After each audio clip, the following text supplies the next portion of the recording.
Tragedi di Stadion Kanjuruhan membuat sepak bola dunia berkabung. Tragedi maut itu mungkin saja bisa tak terjadi. Tentunya jika seluruh pihak terkait siap dengan segala konsekuensi yang bisa terjadi pada laga sepak bola yang ditonton langsung supporternya.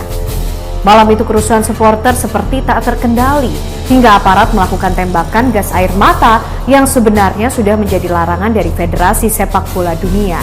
Inikah yang membuat 100 lebih nyawa manusia melayang?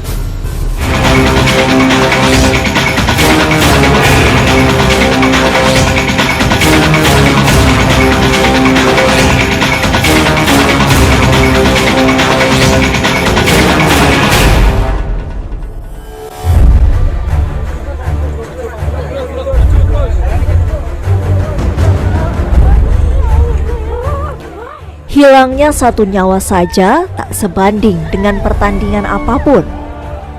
Namun yang terjadi di Stadion Kanjuruhan Malang merupakan tragedi terbesar dalam sepak bola di tanah air. Dan terbesar kedua di dunia. Ratusan nyawa supporter melayang. Tragedi bermula dari aksi para supporter pembela Arema FC yang merangsek turun ke lapangan setelah tim kesayangan mereka dikalahkan oleh Persebaya. Kondisi kian tak kondusif hingga aparat mengambil langkah.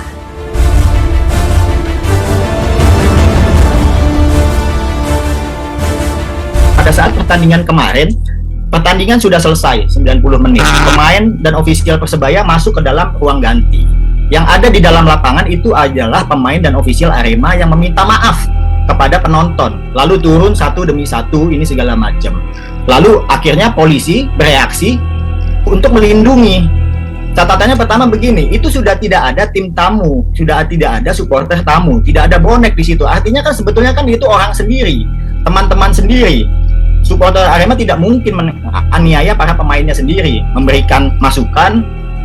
Harusnya yang ingin saya katakan, peran itu tidak harus dilakukan oleh polisi, tapi dilakukan oleh match steward, yaitu masyarakat sipil yang bertugas sebagai match steward. Mereka inilah yang harus menjadi action crowd control dalam situasi seperti itu, karena tidak ada supporter tim tamu, jadi seharusnya tidak berbahaya. Nah, pemaksimalan match steward ini tidak maksimal.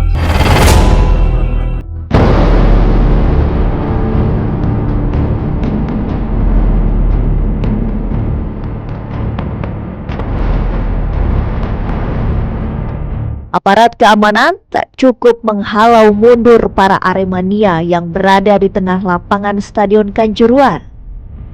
Namun tembakan gas air mata yang dilepaskan juga membuat para penonton yang berada di tribun ikut kocar-kacir. Mereka panik karena tembakan gas air mata yang meluncur. Sontak, puluhan ribu penonton berebut untuk keluar dari Stadion Kanjuruhan. Namun diduga pintu keluar tak dibuka seluruhnya. Tak sedikit pihak yang menyayangkan soal pengamanan pertandingan ini. Bagaimana bisa pengamanan supporter pertandingan sepak bola menggunakan gas air mata? Bahwa dilarang atau tidak diperbolehkan pengamanan pertandingan sepak bola dengan menggunakan gas air mata dan juga senjata api, itu kan ada sesuai dengan arahan dalam FIFA Stadium Safety and Security Regulation. Itu tercantum di sana dengan jelas-jelas. Nah, pertanyaannya, apakah pihak aparat keamanan tidak mengetahui itu? Itu kan jadi pertanyaan besar. Jika tidak mengetahui itu, kenapa misalnya, atau apakah panpel dalam hal ini klub Arema FC tidak memberitahukan itu? Atau lebih ditarik lebih besar lagi, lebih ke atas lagi adalah karena ini kompetisi resmi, apakah operator liga dalam hal ini Liga Indonesia Baru tidak mensosialisasikan itu juga? Atau PSSI dalam hal ini tidak mensosialisasikan juga tentang regulasi itu? Ini kan yang jadi pertanyaan besar, sehingga kemudian ada penanganan yang mengakibatkan korban jiwa begitu banyak, dan ini adalah tragedi, ini noda paling hitam dalam sejarah sepak bola.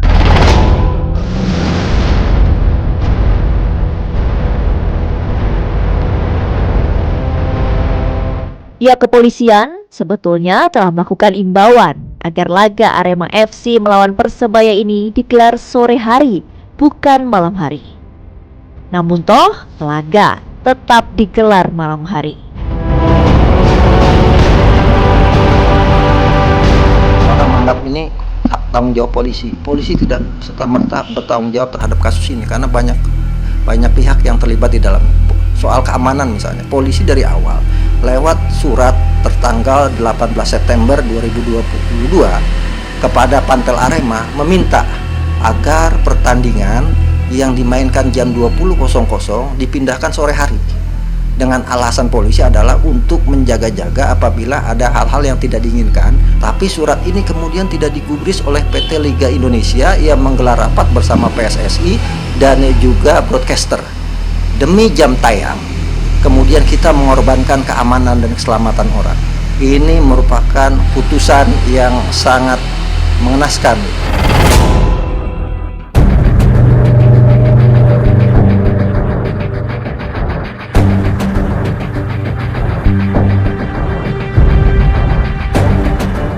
Waktu tak bisa diputar kembali.